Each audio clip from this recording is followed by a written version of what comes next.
O'g'lim yaxshimisiz? Assalomu alaykum. Xola yaxshimisiz? Sizmisiz? Uydalar yaxshimi? Rahmat, Xudoga shukr. Parda do'koniga keldim. Xo'p. Shunga kelsangiz, ana mebellarga moslab olamiz deyordingiz. Shunga parda billa tanlaylikmikin? Bo'ldi, xola. Hozir shu yaqin o'rtadaman, boraman. Manzilni aytib o'rsangiz. Shu tijoratning ichida quva pardalardaman.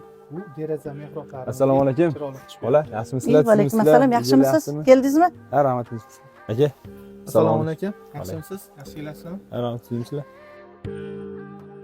Aka, gapni qisqa qilaman. Mebelimni Toshkentdan olib kelganman, ozgina pulga kelmagan. Bu do'koningizda o'zi u mebelimga mos qimmat pardalaringiz bormi yo pardaga ham Toshkentga chiqishim kerakmi? Beka chaqirdim-mikin, ahmoq xotini. Qimmat parda tanlab olsa, pulim yetmasa-chi? Aka, bu do'kon tanlab adashmabsiz. Sizni ko'nglingizdagi va mebelingizga mos tushadigan albatta pardalar qilib beramiz. Xudo xolasa yoqadi aka, hijrat olmang. Yaxshi. Bo'lmasam aka, mebelim rangi oq. Pardalaringizni bir tavsiya qilingchi ko'raychi. Aka, eng trenddagi Safiya materiallarimizni ko'ring. Mebellaringizga ham rosa zo'r tushadi.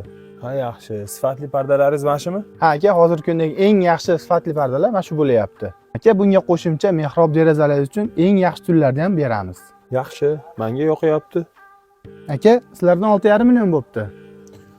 Qimmat bo'lib ketdi-yu. Yonimda uncha pulim yo'q. Qolganini qayerdan topib berar ekanman? Hop, 6,5 million bo'lsa 1, 2, 3, 4, 5, 6. Aka, qaytimiga so'm beraverasiz? Xola, pardalamanga ma'qul. Faqat sizdan bitta iltimosim bo'ladi. Pulini men o'zim to'laganimni hech kim bilmay qo'yarsin, o'rtamizda qolaversin. Hatto qizdan bilmay qo'yarsin, xafa bo'lishi mumkin. Uydalari ham bilmay qo'yarsin, bilib qolasiz, tushunmovchilik bo'lmasin deyman-da. Aka, siz ham nomerimni yozib olsangiz, u bu kami bo'lsa telefon qilsangiz, o'zim rasotini beraveraman. Xo'p, rahmat. Rahmat, sog' bo'ling.